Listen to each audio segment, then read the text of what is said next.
Why? Possible reasons raced through my mind. It began in the time of our struggles with the Bostoniac. In those days, our family did not live at St. Francis. Like all the others in our little mission village, we came here to seek refuge. Our old hunting grounds were in the long valley near the Beaver Tail Hill that gave my great-grandfather his name, Beaver's Tail.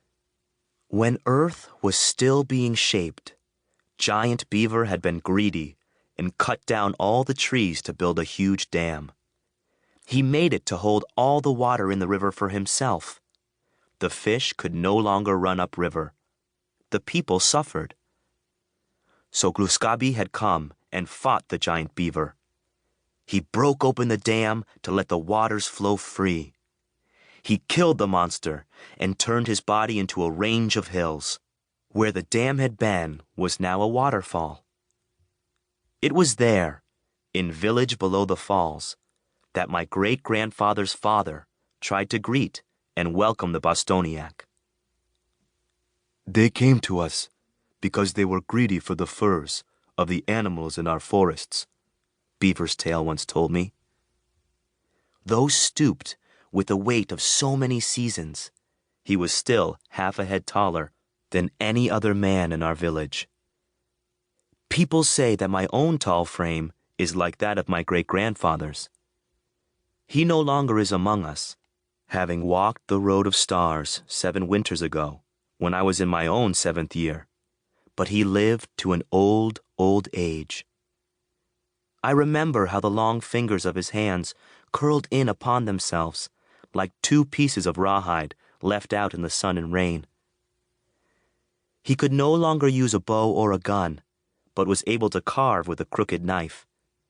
I can still see the strong, easy motions of his hands as he worked on that soft piece of basswood while talking. Small shavings curled off the wood with each word. Though his hands shook, the knife never seemed to make a mistake, and he never cut himself. He held up the knife to let the firelight glint off its curved blade. "You sharpened this well, grandson," he said. It made me smile. It was an honor to be trusted with his favorite bone-handled blade. I wanted to be trusted. It was as important to me then as it is now, though I did not know then how badly I would fail my family during that night of blood and many guns. "When the Bostoniac came," Beaver's Tail told me, "we thought it might be a good thing. We have always traded with other people. It was so in the days when our knives were made of flint. The best flint came from the Mohawks on the other side of the waters between. Though we sometimes fought, trade wove us together the way different colored strips of basswood become a basket. The best thing carried by that basket of trade was peace. We would meet the Mohawks with our weapons held out in front of us. We would exchange weapons as a sign of respect." My great-grandfather sighed. "So, when my father and uncle first met those men from Boston, they held out their bows in front of them. They had done the same with the French, who understood. The French had accepted our gift in a respectful way, gave us muskets, and then grasped our hands. But the Bostoniac grabbed those bows and threw them on the ground. Then they pushed my father and uncle down onto the ground and kicked them. They thought my father and uncle were cowards, surrendering their weapons." My great-grandfather paused again and turned his face toward the summer land.